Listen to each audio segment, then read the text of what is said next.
No se diga más por Top Latina. Y para seguir con las conversaciones interesantes, vamos, esta es más interesante aún, porque tiene que ver con temas que los involucra a algunos de ustedes, por cierto. Y ya vamos a saber por qué. Miren, yo me quedé, antes de presentar a nuestra próxima invitada, yo me quedé ahí en estos días. ¿Qué va a pensar el invitado? Cuando me enteré de que en Lidón, Lidón, la Liga de Béisbol Dominicana. Sí, la Liga de Béisbol Dominicana, no existe la exigencia de las pruebas antidoping de los peloteros. ¿Cómo? Eso a mí me dejó, digo, ya va, pero ¿y cómo es que eso no ocurre? Entonces, hablando de ese tema, para contextualizarlo, quiero darle la bienvenida precisamente a la presidenta de la Agencia Nacional Antidopaje, la doctora Laura Pinedo. Doctora, bienvenida, gracias por estar aquí. No sé si la puse en un problema, pero vamos a arrancar por allí. No, problema no, es la realidad. Ay. Simplemente. ¿Y cómo es posible que eso ocurra? Lo que pasa es que la Liga Dominicana de Béisbol tiene sus propios lineamientos y reglamentos. Hay algo que hay que tener en cuenta y es importante de señalar. O sea, ellos no hacen las muestras antidopaje, pero por ejemplo, Major League Baseball es otra entidad, tiene sus propias reglas antidopaje, sus propias muestras, pero no es lo mismo que el béisbol olímpico. Claro. Tampoco. ¿Qué pasa? Porque así como decimos una cosa, otra. El béisbol de forma regular no tiene muestras antidopaje. Pero cuando entra en vía olímpica, lo digo por Tokio, me echo atrás. En Tokio sí hubo controles antidopaje. Sí. Okay. Se hicieron. Pero el béisbol cuando entra a vía olímpica, tiene que entrar a los lineamientos de la Agencia Mundial Antidopaje.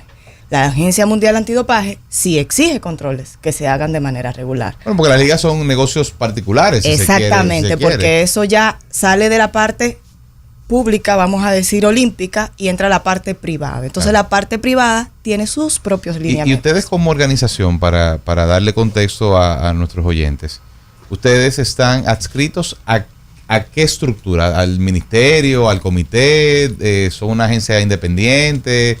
O sea, ¿cuál es la estructura institucional de la que ustedes están anclados? A ver, la Agencia Nacional Antidopaje de República Dominicana ahora mismo es una entidad independiente.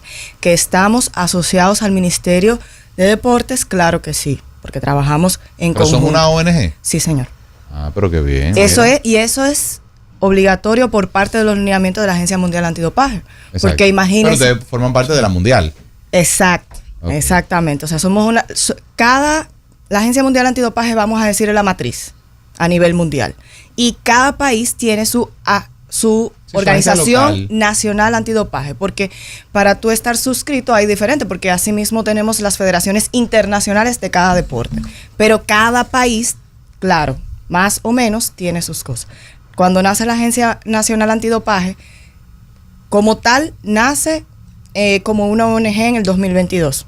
Pero antes de eso siempre se ha ido trabajando. Inició en el Comité Olímpico Dominicano, luego pasa a la Federación Dominicana de Medicina del Deporte y luego se hace de manera independiente. Aunque trabajamos en conjunto, pero lo que pasa es quien hace la ley no puede hacer todo. Porque imagínense cómo sería, pues si el Ministerio de Deporte quien nos maneja, no podemos ser juez de parte. Una pregunta, ¿cómo está ahora actualmente República Dominicana en el tema de la legislación? Tengo entendido que, no sé si me equivoco, Orlando Jorge Villegas presentó en el Congreso Nacional una iniciativa, o sea, un anteproyecto, pero a mí me sorprendió porque yo entendía que República Dominicana tenía una regulación. Si nos puedes compartir un poquito sobre eso. Sí, lo que pasa es que nosotros, al ser así, siempre habíamos funcionado porque en la Ley General del Deporte sí existía el acápite. Pero ¿qué pasa? Habían algunas inconsistencias de la ley en su momento que contraponía a lo que es el Código Mundial Antidopaje del 2021. Entonces surge la necesidad, ya que en el 2022, en diciembre, tuvimos una auditoría de la Agencia Mundial Antidopaje. Ahí salen algunas fallas que había que corregir y de ahí sale la iniciativa. Gracias a ese anteproyecto que él presentó, surge la ley de la proyecto antidopaje, que es la 4423, y tenemos una ley específica de antidopaje en el país. Y que pudimos participar en los Juegos Olímpicos fruto de esa ley, porque si no nos iban a dejar fuera. Así que muy, muy bien logrado por el buen amigo Orlando Jorge. Pero en el caso de la hoja de ruta, de la persecución de quienes inyectan a los niños, de quién permite, quién no permite. Por ejemplo, en el caso del niño que murió hace unos días, ¿qué pasó ahí? ¿Dónde estuvo la inobservancia? ¿Seguirán muriendo niños? ¿Se sigue esta práctica clandestina? ¿Los padres tienen conocimiento? ¿Cómo es que se da esta problemática? Ese es el gran problema, pero eso no es de ahora. No. El caso de Ismael ha tenido, vamos a decir, un boom porque llegó a las peores consecuencias posibles, fallecimiento. Y de hecho eso es algo de lo que nosotros decimos, ni uno más. Eso es lo que no debe de haber, ni uno más. Pero si nos vamos atrás, tenemos en el 2018 a un joven que le amputaron una pierna porque el entrenador le inyectó y a mí. Tenemos en el 2023, en abril, un chico que salió en las noticias que porque le estaban inyectando medicamentos, terminó en UCI, le tuvieron que hacer una cirugía de corazón abierto. O sea, esto no es de ahora. ¿Qué es lo que pasa? ¿Qué es lo que le inyectan? Hay múltiples sustancias que le inyectan. Exacto.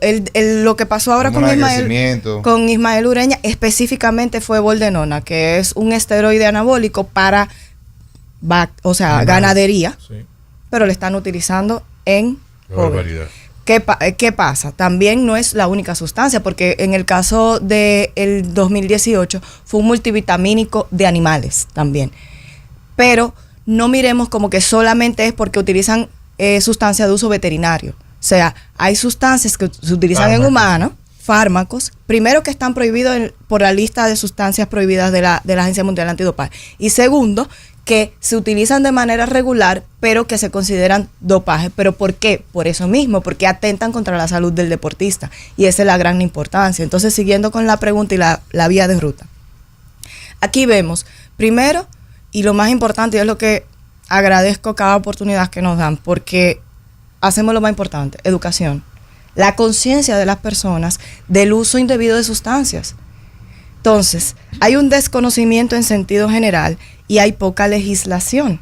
Aquí no hay legislación en cuanto a medicación. Cualquiera puede ir a cualquier lugar y comprar lo que considere. Sin receta médica. Sin receta médica. O sea, aquí eso. Entonces, segundo, no hay control a nivel... O sea, ¿qué acreditación tienen esos entrenadores? ¿Qué acreditación tienen? ¿Quién los acredita? ¿Cuál es el control que existe a ese nivel? Pero tercero, o sea, ¿por qué un entrenador X inyecta una sustancia cuando los médicos o las enfermeras van a una escuela a aprender a hacerlo? Todo tiene una razón y un porqué. O sea, primero hay que fijarse en esto.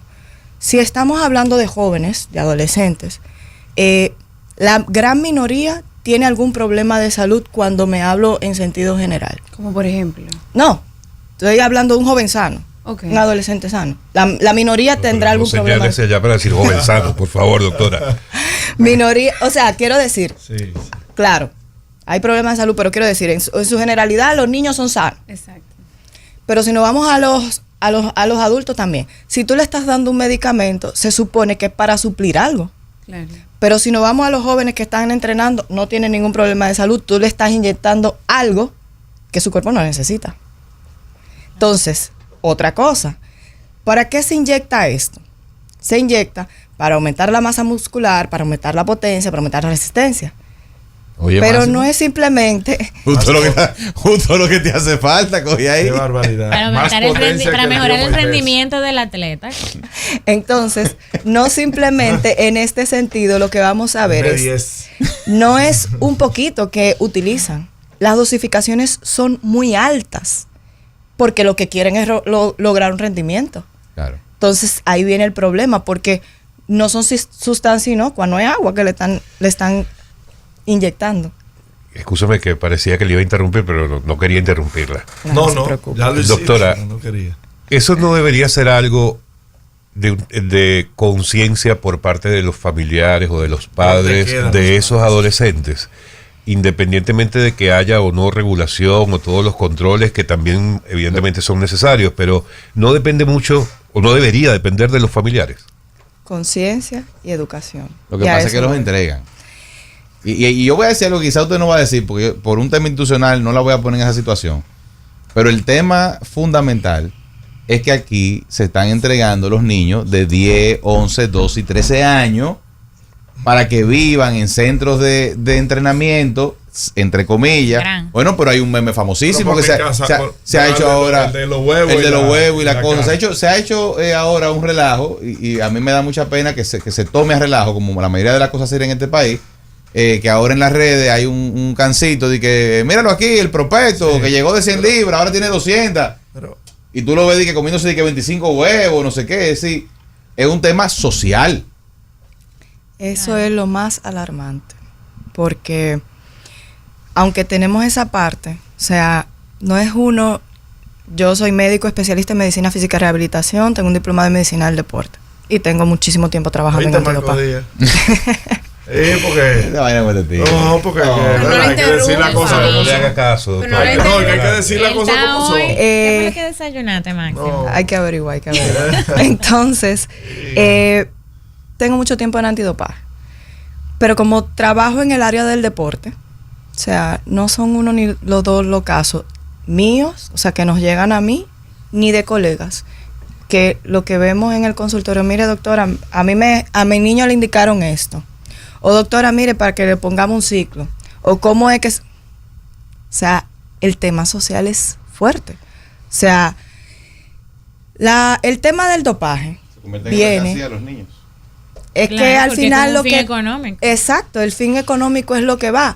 Y los familiares tienen influencia en eso. Pero claro son los principales interesados. Pero entonces ahí es que viene la conciencia. O sea, está muy bien, le estamos inyectando eso, pero ¿cuáles son las consecuencias? Y eso es lo que tenemos que hacer conciencia. No es simplemente que le vamos a poner esto, porque está muy bonito, le ponemos esto.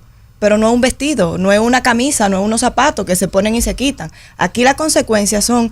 A veces no se ven a corto plazo porque es el gran problema. O sea, le inyectamos, está todo muy bien, creció, fuerte, potencia, firme, está todo bien. La problemática de esto es la consecuencia a mediano y largo plazo, los daños que causan el organismo. O sea, si tú te vas a nivel de esteroides, por ejemplo, ¿qué hay? En el momento tú tienes el aumento de la masa muscular y la potencia, pero por ejemplo en el hombre puede haber consecuencias fatales a nivel... vamos a decir, a nivel de los órganos de desarrollo sexual. O sea, por eso es que siempre hablan del meme que se ponen al hombre súper fuerte con el pene pequeño. ¿Por qué? Porque el sistema regulador en sentido endocrino interno, lo que tenemos, el cuerpo es muy sabio y él tiene como todo un relojito. Entonces, si tú le inyectas algo, él dice, pero ¿y para qué yo voy a seguir produciendo?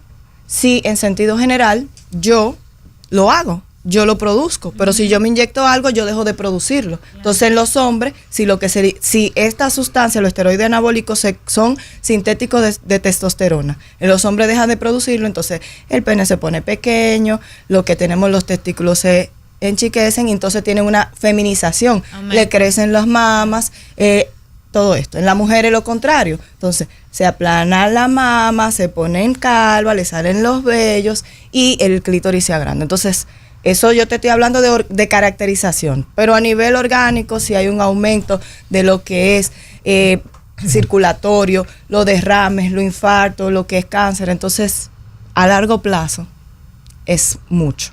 Hay varios menores que están lesionados, que no volverán a caminar o no volverán a ver. Eso también fue parte de los casos que lamentablemente ocurrió con el caso que menciona.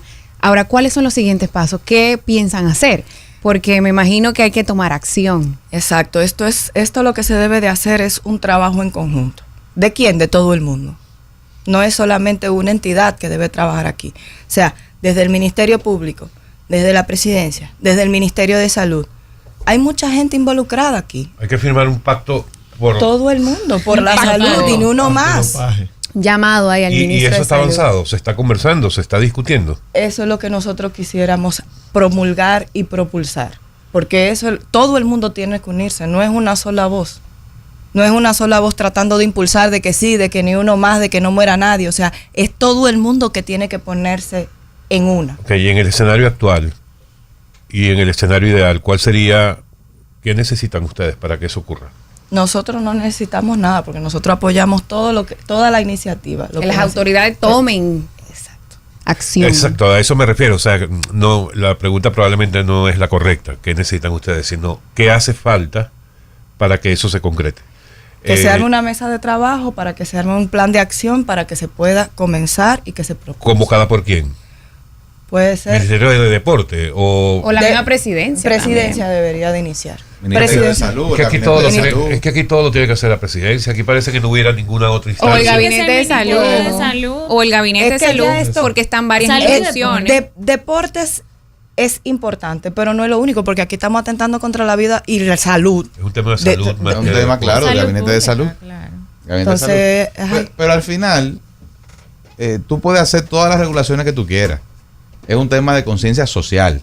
Es un tema de que se dejen ver a los niños como mercancías. Pero es lo que hablábamos del tema de tránsito y de transporte. Claro. O sea, tiene que haber alguien, por ejemplo, porque si se lo deja a los padres, ya tú estás viendo cuál es el problema. Y debe haber un ejemplo. El Congreso cursa un proyecto de ley que de hecho lo impulsó la ex embajadora Robin Bernstein. Hablaba mucho de ese tema. Muy dura. En el cual se procura, por ejemplo, entre las cosas que propone ese proyecto, que los niños que son firmados, primero que se suba la edad, porque aquí se están firmando muchachos de 13 años. Son muchachos de 13 años, no saben pero lo que no quieren con su hablemos del vida. cambio del cambio de identidad ni hablemos. Pero además el tema de crear fondos de seguridad para cuando los firman, una parte de ese dinero se quede guardado. Porque ¿qué es lo que está sucediendo aquí? Aquí llega uno de 100 a la Grande Liga. Pero hay 99 de lo que firman que lo explotan, los desbaratan, y lo primero que le desbaratan los 3 pesos que le dan de bono son los familiares. Exactamente.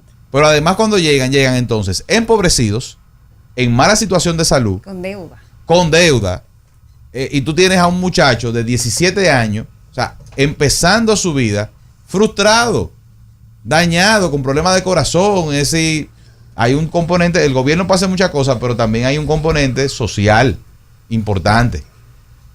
Perdón, que a mí el tema me apasiona. Gracias por acompañarnos y aquí a sus órdenes para cualquiera de esas iniciativas que hacen tanta falta. Gracias a ustedes por la oportunidad. Y como decían, lo más importante aquí es la conciencia, la educación y que todo el mundo entienda la importancia de este tema.